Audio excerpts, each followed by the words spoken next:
Bertrand Cantat est-il condamné au silence? Face à la pression, le chanteur a renoncé finalement à se produire dans les festivals d'été pour mettre fin, dit-il, à toutes les polémiques. Dans un message sur sa page Facebook, il invoque tout de même son droit à la réinsertion. D'ailleurs, il sera sur la scène de l'Olympia à la fin du mois de mai. Nadine Trintignant, la mère de Marie, et l'association Oser le féminisme appellent désormais le chanteur à s'arrêter complètement. On va en parler avec Céline Pic. Bonsoir, vous êtes la porte-parole d'Oser le féminisme. Et puis nous sommes avec le magistrat Philippe Laflaquière qui est avec nous ce soir. Bonsoir, magistrat honoraire. Vous étiez juge d'application des peines en 2007. C'est vous qui avez décidé de libérer Bertrand Cantat. Je rappelle que Bertrand Cantat a été condamné à 8 ans de prison. Il en a fait un peu plus la moitié, dont une grande partie en France. Qu'est-ce que vous pensez de cette affaire, de la difficulté pour Cantat aujourd'hui, tout simplement, de refaire ce qu'il faisait avant le drame, c'est-à-dire chanter sur scène? Alors, il est vrai que sur la réinsertion des condamnés à des peines importantes et des condamnés pour des faits criminels notamment, j'appliquais en tant que juge d'application des peines ce que j'appelle la règle des 3D, c'est-à-dire décence, discrétion et droit à l'oubli. Et c'est une règle qui s'est appliquée pour quasiment tous les condamnés, y compris des condamnés à la perpétuité dont la réinsertion s'est déroulée sans la moindre difficulté. Vous seriez surpris si je vous citais les noms de certains condamnés dans des affaires extrêmement médiatiques, des faits criminels extrêmement médiatiques. Pour Bertrand Cantat, c'est évidemment l'exception qui confirme la règle. La discrétion, c'est très difficile, pour ne pas dire impossible. Le droit à l'oubli est difficile. Par contre, sur la décence, voilà, je ne partage pas l'opinion que certains émettent, selon lequel son retour sur scène, qui me semble-t-il a été très progressif au fil des années, était marqué par l'indécence et encore moins par l'envie de provocation. Moi, j'ai rencontré un détenu qui était dans une culpabilité extrêmement profonde.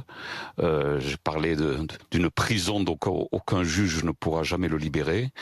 À présent, voilà, il y avait 10 ans qu'il est sorti et il a fait un choix qui est celui de revenir dans la lumière. Je reconnais que c'est pas simple. Donc pour vous, il n'est pas question qu'il arrête de chanter. Vous ne comprenez pas cette pression qui s'exerce sur lui? Ce n'est pas à moi à porter un jugement, parce que là on quitte un petit peu la sphère du judiciaire, de la justice, du droit, vers de la morale, vers de la subjectivité. Ce n'est pas à moi à dire que il doit arrêter. Je ne sais pas. Je pense que en décidant de renoncer à la tournée d'été, il veut marquer précisément son intention de ne pas provoquer. De même que la une des inrecuptibles, me semble-t-il, n'avait pas été faite du tout pour provoquer. Donc cette renonciation me semble être dans le droit fil de ce qui est un parcours psychologique qui est, je crois, marqué par la culpabilité. Ouais. Restez avec nous, Céline Pic. Vous entendez les arguments de ce magistrat? On fait beaucoup de morale, mais il y a avant tout le droit. Cet homme a purgé sa peine. Il a le droit, effectivement, à la réinsertion comme tout condamné qui a purgé sa peine. Je pense qu'il ne faut pas confondre le droit à la réinsertion, qui est tout à fait légitime, et le droit à être célébré. C'est-à-dire qu'il y a une spécificité d'un homme public, comme en particulier d'un chanteur, d'un musicien qui est comme ça célébré, c'est-à-dire qu'il est face à une salle qui va l'aduler, qui va l'applaudir, qui va scander son nom. Et quel message ça envoie effectivement à la famille des victimes? Moi, j'ai trouvé l'intervention de Nadine Trintignant très juste. Et puis, quel signal ça envoie à toutes les femmes victimes de violences de célébrer et d'aduler? C'est bien là la question. Oui, et de devenir un personnage public. Pas celui qui a tué, qui a tué sa compagne. Ils adulent le chanteur.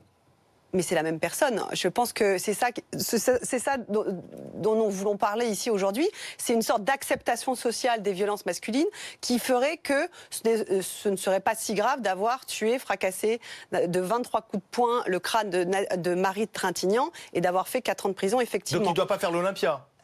Nous serons devant l'Olympia s'il y est pour manifester notre désapprobation par rapport à cette célébration et pour rappeler effectivement cette acceptation sociale qui voudrait que le meurtre d'une femme ce n'est pas si grave et on peut aimer, aduler et adorer. Et donc on interpelle le public, on interpelle les programmateurs et on se pose la question dans ces temps où on parle beaucoup de prise de conscience de la réalité des violences faites aux femmes et aux enfants, quel est le message qui est envoyé aujourd'hui après MeToo, après Balance ton porc, sur ce type de concert qui est effectivement...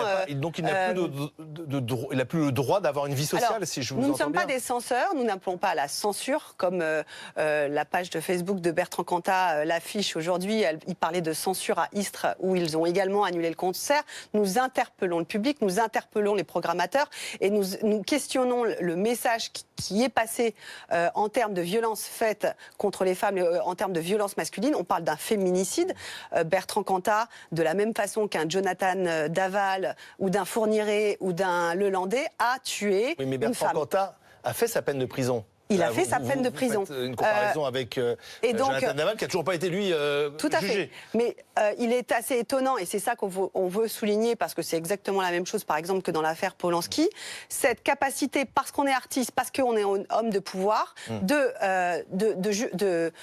faire passer une amnésie collective sur les faits dont on a été rendu coupable. Monsieur Quant le à magistrat, sa réinsertion, si je peux rajouter un mot peut-être, il y a aussi un autre volet dans l'affaire Cantat, bien sûr, c'est le suicide de Christina Radi, qui est intervenu en 2010, soit 3 ans après sa libération. Qui était sa compagne. Qui était sa compagne et la mère de ses 2 enfants, qui effectivement a été poussée au suicide après avoir subi des violences physiques et psychologiques extrêmement fortes. Ça a été démontré, cela ? Il y a des enregistrements téléphoniques, il y a des paroles de Christina Radi elle-même. Il y a eu des enquêtes qui malheureusement ont été classées sans suite. Mais ce qui est certain également, c'est qu'on a aujourd'hui, on parle effectivement de réinsertion et de donc pour vous, prise il de n'a pas conscience. changé. Je ne suis pas dans la tête de Bertrand Cantat. Par contre, je me désole effectivement qu'on ne parle pas plus également de l'affaire de Christina Radi, qui, elle, n'a pas vu Monsieur le magistrat. de jugement. Monsieur le magistrat, certains s'interrogent. Bertrand Cantat a été condamné à 8 ans de prison pour coup mortel sur sa compagne. Il a été libéré en 2007 après avoir purgé plus de la moitié de sa peine. Donc il n'a pas été jusqu'au bout des 8 ans. Est-ce que finalement le fait d'être une personnalité, un artiste, lui a été profitable ?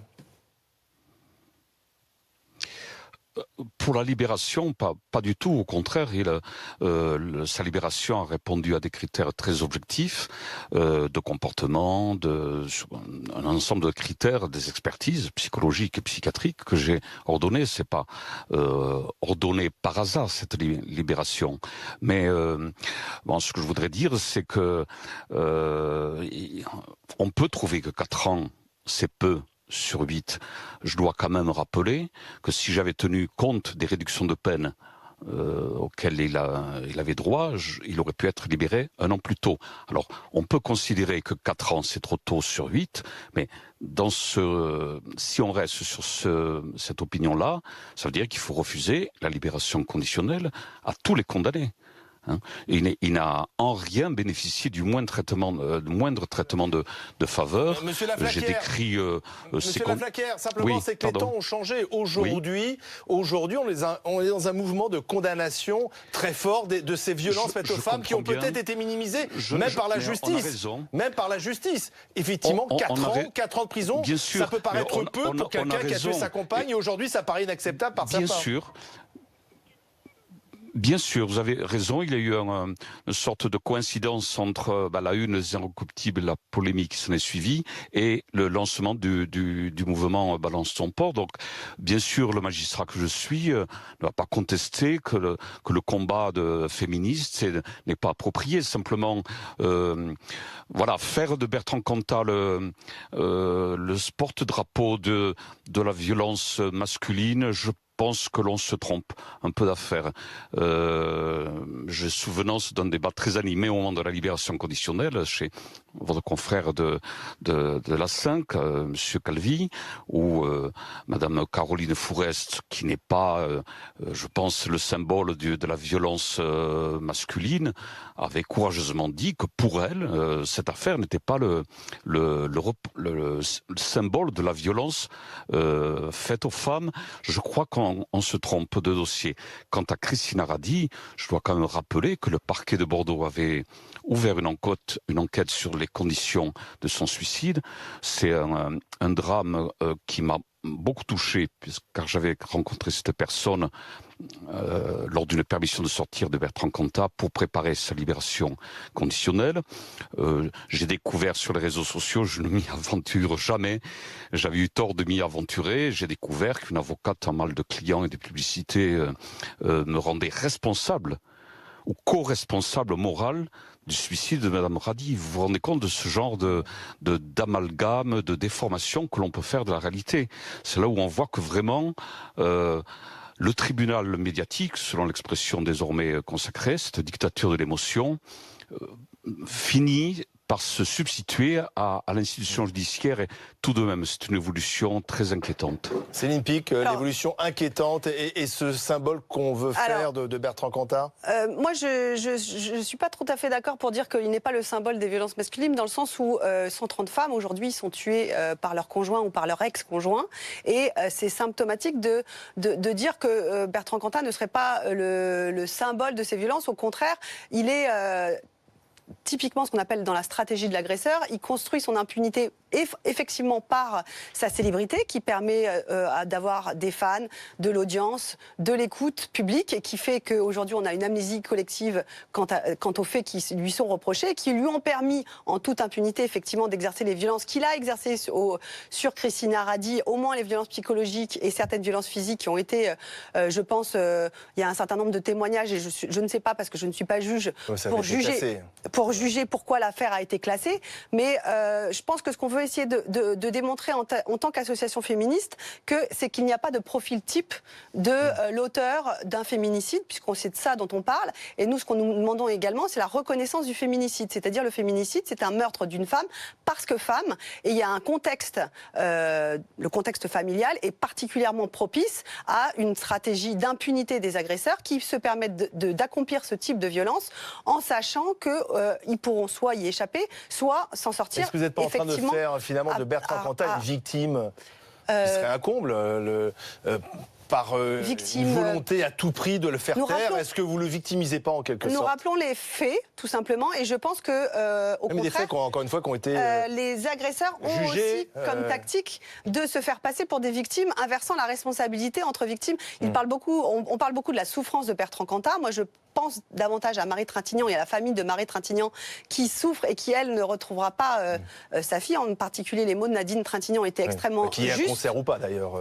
Pardon? Qui est concert ou pas de Bertrand Cantat. Ah non, Nadine Trintignant appelait aussi à la décence et au retrait de Bertrand Cantat, parce que, effectivement, qu'est-ce que ça signifie dans notre société d'aduler un criminel? C'est vraiment le rapport aussi à la célébrité qui est posé ici. Merci Céline Picq. Merci à Philippe Laflaquière d'avoir été avec nous en direct de Perpignan avec Camille Michelan pour BFM TV.